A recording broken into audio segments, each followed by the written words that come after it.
안녕하세요.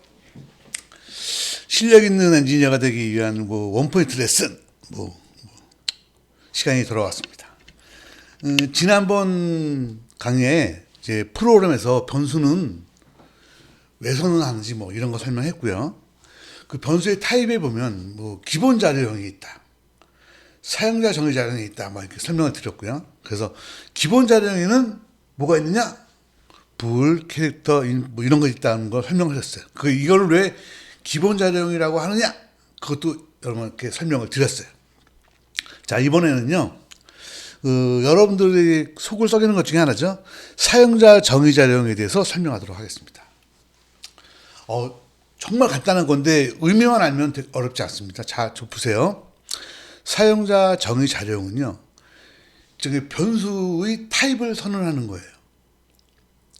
변수는 뭐라 그랬죠? 들어오고 나가는 단위를 변수라고 한다 그랬어요. 그 전에 인테자 A 그러면 어떻게 돼요? 변수를 A를 갖다 인테자로 선언했다는 의미는 뭐예요?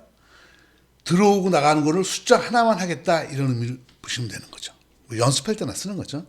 이번에는 들어오고 나갈 때 나가는 단위를 갖다가 정하기 위해서 변수를 선언한다고 치면, 그 중에서 기본적으로 문자 하나, TF, 그 다음에 숫자 이런 것만 하는 경우도 있어요. 기본 자료형이라고 하죠. 사용자 정의 자료형을 설명을 드릴게요. 사용자 정의 자료형은요, 이런 거죠. 입력받고 출력 내보내고 할 때 이거 갖다가 하나하나 하면, 문자 하나하나 하면 너무 피곤하잖아요. 그래서 이거 갖다가 이제 컴퓨터가 데이터 많이 다루니까 한꺼번에 왕창 묶어서 한꺼번에 처리하고 싶은 거죠. 그 왕창 묶은 거를 뭔가 그 데이터 타입으로 선언을 해야 되죠. 인테자 타입으로 선언을 하는 거죠. 그걸 뭐라 그래요? 사용자가 자기의 필요에 따라서 자료를 정의해서 쓴다 그래서 사용자 정의 자료형이라고 하는 거예요. 이해하셨죠? 그러니까 기본 자료형은 내가 정하는 게 아니야. 컴퓨터가 원래 0100으로 되어 있기 때문에 그냥 기본적으로 그냥 그건 받아들일 수밖에 없는 거, 세 가지밖에 없다 그랬죠? 그거 말고 사용자 정의 자료형은 내 프로그램에서 데이터를 처리할 때, 한 번에 넣었다 뺐다 할 때 이 자기가 단위를 정의할 때 쓰는 거예요.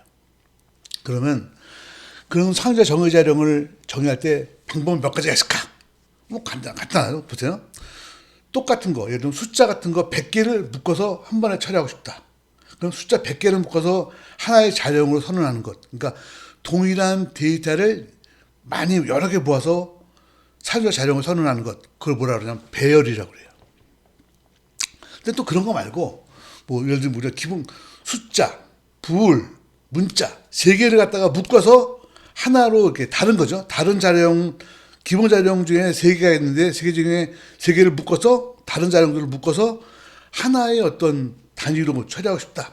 그럴 때 만드는 게 뭐냐면 구조체예요. 그리고 여러분이 알고 있는 클래스라는 거는 뭐냐면요, 서로 다른, 똑같은 상황에서 서로 다른 자료형을 여러 개, 거기다가 이 자료형과 연관된 함수까지 같이 묶어서, 그러니까 자료형과 함수까지 묶어서 한꺼번에 해가지고 하나의 변수형, 타입 같은 걸 선언해버리는 걸 갖다가 뭐라냐면 클래스라고 그래요. 클래스는 좀 내용이 많으니까 요 다음 시간에 바로 올려드리도록 할게요. 어쨌든 중요한 거는 뭐냐면요, 기본 자료이건 사용자 정의 자료이건 어차피 변수에 대한 타입을 선언하는 것인데, 그럼 이 변수가 어떤 모양을 가지느냐 이거죠. 근데 이제 변수는 뭐예요? 입출력하기 위한 단위인 거잖아요. 입출력하는 단위인데, 변수가 만약에 기본 자료 인트 A 그러면 어떻게 돼요? 입출력을 숫자 하나만 하겠다는 뜻이고, 이 변수가 만약에 숫자 100개를 모은 걸 갖다 변수형 선언해버리면 어떻게 돼요? 이 변수를 갖고서는 숫자 100개를 왔다 갔다 하겠다는 뜻인 거죠. 다르죠? 그러니까 참고가 정리하시면 돼요. 그러니까 변수가 있고, 변수는 입출력을 하기 위한 단위잖아요. 그럼 이 변수가 어떤 형을 가질 거냐? 기본형을 가질 거냐? 사용자 정의 자료형을 가질 거냐예요. 기본형을 가지면 어떻게 돼요? 숫자 하나, 문자 하나, 불 처리하는 거예요. 사용자 정의 자료형을 가지면 어떻게 돼요? 숫자를 여러 개 처리하는 것, 배열이죠. 숫자와 문자를 묶어서 한 번에 처리하는 것, 구조체죠. 이해하셨죠? 숫자와 문자 거기다 함수까지 묶어서 같이 하라는 것 클래스죠. 이거밖에 없어요. 의미를 아시겠죠?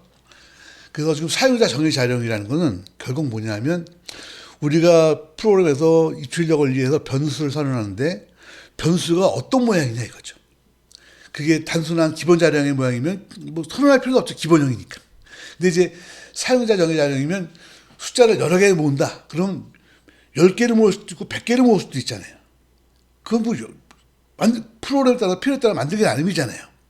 그러니까 그거는 우리가 저 끝에 정의를 해줘야 되는 거예요. 그래서 우리가 그 제목을 이름을 뭐라고 붙인 거예요? 사용자가 정의하는 자료형이다 이거예요. 이 자료형을 가지는 변수를 선언하면 된다 이런 뜻입니다. 이해가 되셨을 거라고 믿고요. 예를 하나 보여드릴게요. 자, 배열은 이제 어떤 걸 알았어요? 동일한 자료형, 그러니까 숫자 100개, 50개, 10개. 그죠? 여기서 보면 보세요. 자, 이 프로그램에서는 자, 정수형을 가지는 정수형 5개를 가지는 그죠? 사용자 정의 자료형을 선언했어요. 그리고 그 변수의 이름은 뭐예요? 그러니까 정수 5개를 가지는 형을 선언했어요. 그리고 이 변수의 이름을 뭐라고 그랬어요? 코리아 스코스라고 한 거예요. 예를 들어 드리면 보세요. 인트 셀러리랑 같은 거죠. 인트 대신에 뭐를 한 거예요? 정수 5개라고 한 거고요. 셀러리 대신에 코리아 스코스라고 한 거예요. 보이시죠? 이거는 왜 이거를 이렇게 꼭 이렇게 써야 됩니까? 그렇죠. 문법이니까. 문법이에요. 의미만 하면 되죠. 그러니까 정수 5개라는 게 여기서 말하는 인트랑 똑같은 거고요. 코리아 스코스라는 게 셀러리랑 같은 거예요. 이해하셨죠? 그러면 뭐 이건 사용자 정의 자령이니까 이거 만약에 코리아 10개를 모았다. 5개하고 10개 또 모양 다르잖아요. 그러니까 사용자 정의 자령이에요. 지금 뭐예요? 숫자 5개를 모아서 뭐 어떻게 해요? 이거 갖다가 코리아 스코어스라고 한 변수로 선언한 거예요. 그럼 어떻게 돼요? 앞으로 이제 코리아 스코어스 단위로 입출력이 일어나는 거예요. 그럼 이제 어떻게 돼요? 한 번에 숫자 5개를 넣고 넣다 뺐다 할 수 있는 거죠. 이해가시죠? 자, 그럼 볼까요? 그렇게 되었을 때 그 5개 중에서 첫 번째 스코어에는 100을 넣고 두 번째 스코어에는 8, 세 번째, 네 번째, 다섯 번째 넣은 거예요. 숫자는 0, 1, 2, 3, 4로 되어 있지만 항목으로 뭐 첫 번째, 두 번째 이렇게 되는 거죠. 이해하셨죠? 그러니까 여기서 보시면 그러니까 코리아 스코어라는 이 변수는 숫자를 5개 가지는 거잖아요. 근데 거기에 첫 번째 숫자에다가 100을 넣었다는 거예요. 두 번째 88을 넣었다는 거예요. 그래서 어떻게 하냐면 이거 갖다가 출력해자. 그럼 어떻게 돼요? 뭐 5개니까 루프를 돌리면 되죠. 루프를 돌리면서 거기에 해당되는 값을 출력해버리면 되죠. 그러니까 거기 코리아 스코어에는 숫자 5개 있는 거예요. 그래서 이제 첫 번째 걸 뽑아서 출력하고 두 번째 걸 뽑아서 출력하고 이렇게 하면 되는 거예요. 지금 이게 뭐냐면요. 기본 자료형에 속하는 인테자를 5개 모아서 변수를 타입을 하나 선언했죠. 하나 선언하고 그 타입을 가지는 변수가 이름이 뭐예요? 코리아 스코어스라는 거예요. 이거 이해가 되시죠? 어렵지 않죠? 이걸 배열이라고 하는 겁니다. 그럼 그 다음에 구조체를 한번 볼게요. 구조체는 뭐냐면요. 이거 문법이에요. 자, 어쨌든 문법인데 데이터 타입을 선언할게요. 수전트 인포라고 하는 데이터 타입이에요. 뭐 인트랑 같은 거죠. 이 데이터 타입에는 문자 하나, 숫자 하나, 더블 플로트 하나. 3개가 묶여서 하나의 데이터 타입을 선언하죠. 보이시죠? 그래서 프로그램을 가서 볼까요? 자, 수전트 인포형을 가지는 변수 SI1. 붙죠? 자, 우리가 인테자 셀러리랑 똑같죠? 인테자 대신에 뭐를 넣은 거예요? 수전트 인포형이죠. 보이시죠? 셀러리 대신에 SI1. 같잖아요. 요건 이제 초기화 시킨 거니까 이거 뭐 초기화 문법이라고 보면 되고요. 중요한 거는 자, 지금 그 전에 인트는 뭐예요? 기본 데이터형. 수전트 인포는 뭐예요? 사용자 정의 데이터형. 보이시죠? 그래서 다른 거예요. 그러니까 지금 보면 스튜던트 인포라는 형을 가지는 변수 SI1이 있는데 SI1은 뭐가 있는 거예요? 이 안에는 3개의 데이터가 묶여 있는 거예요. 이렇게 처리를 하는 거예요. 그러면 여러분 생각해 그럴 거예요. 아, 귀찮아 죽겠네. 그냥 하나하나 처리하지. 그거 뭐 이렇게 배열도 만들고 구조체 만들어서 이렇게 좀 이것저것 외워야 할 게 많게 만들었냐 이거야. 짜증난다. 그렇게 생각하시면 제가 이유를 설명해 드릴게요. 자, 볼게요. 자, 이건 아무것도 아니에요. 자, 학생 3명의 국어, 수학, 영어 같은 거 성적을 처리하는 프로그램을 짜는 거예요. 그러려고 그러면 어떻게 해야 돼요? 변수 선언할 때? 자, 볼까요? 학생 1의 학번, 학생 2의 학번, 학생 3명이니까 3명의 학번, 학생 1의 국어 성적, 학생 2의 국어 성적, 3의 국어 성적 보이시죠? 이 변수 선언해야죠. 그래가지고 어떻게 돼요? 메뉴 보여주고 뭐 입력받아서 뭐 데이터 입력한다면 학생 1의 학번 1번이고요. 학생 1의 국어 성적은 80점. 이렇게 해서 쭉 입력하겠죠. 이렇게 할 거예요. 그렇죠. 프로그램 짜면 이렇게 짜겠죠. 자, 볼게요. 이해하셨죠? 그 변수를 쭉 선언하고, 그 다음에 데이터 입력할 때 보면 이런 식으로. 그럼 S1부터 하겠어요? S2도 해야죠. S3도 해야죠. 쭉 입력하겠죠. 뭐, 잘했죠. 그럼 하나 물어볼게요. 1000명 하면 어떡할 거예요? 자, 이런 프로그램에서 1000명 하면 어떡할 거예요? 1000명 하면 이 변수 선언만 하다가 한 1년 가지 않을까요? 그죠? 변수만 쓰다가 1년 가겠죠. 그렇죠. 뭐 알겠어요. 10,000명 하면, 30만 명 하면 어떻게 할 거예요? 그렇죠? 좋은 방법이 있어요. 내가 가르쳐 드릴게요. 자, 여러분이 외운 구조체를 하나 선언해요. 스튜던트형이라고 선언해요. 이름은 여러분이 정확히 나뉘는데 여기 보면 학번, 국어 성적, 수학 성적, 영어 성적 보이시죠? 묶어요. 스튜던트형이죠? 네, 변수 선언은 어떻게 하면 돼요? 스튜던트형을 가지는 변수 S1, S2, S3를 하면 돼요. 자, 볼까요? 잘 봐요. 여기서 보면 지금 이쪽에 이만큼 선언했던 거하고 구조체 하나 선언해 놓고서는 어떻게 해요?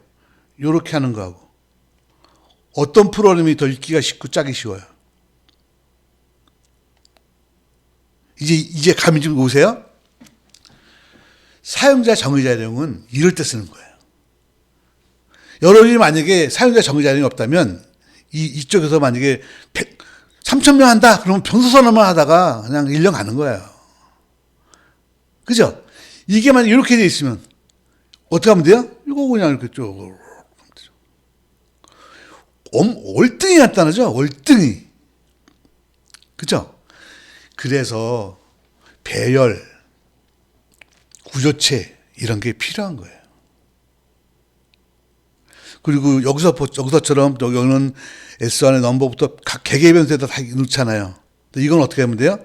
S1에 속하는 넘버에, S1에 속하는 국어에, S2에 속하는 수학 이렇게 넣으니까 읽기도 쉬워요. 나중에.